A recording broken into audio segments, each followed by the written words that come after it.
కుటుంబాలను వదిలిపెట్టి వానరులు లాగానే ఆ దినం వానరులు రామచంద్రుని కాపాడుకున్నట్టు వీళ్ళు సనాతన హైందవ ధర్మాన్ని కాపాడు. వానర సైన్యం వానరులు చేయాల్సిన పని చేస్తుంది. వానర సేనలో లేని వాళ్ళు ఏం చేస్తున్నారు?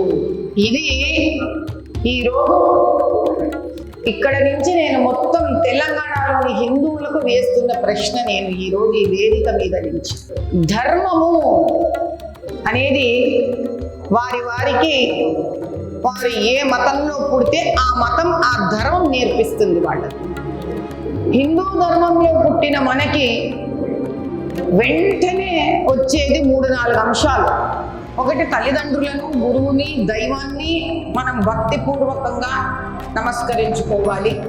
2, మన చుట్టుపక్కల ఉన్న మానవుల సేవ చేసుకోవడం. మానవ సేవే మాధవ సేవ. అంటే ఒక మనిషికి సహాయపడితే సాక్షాత్తు మహావిష్ణువుకి సహాయపడినంత గొప్ప.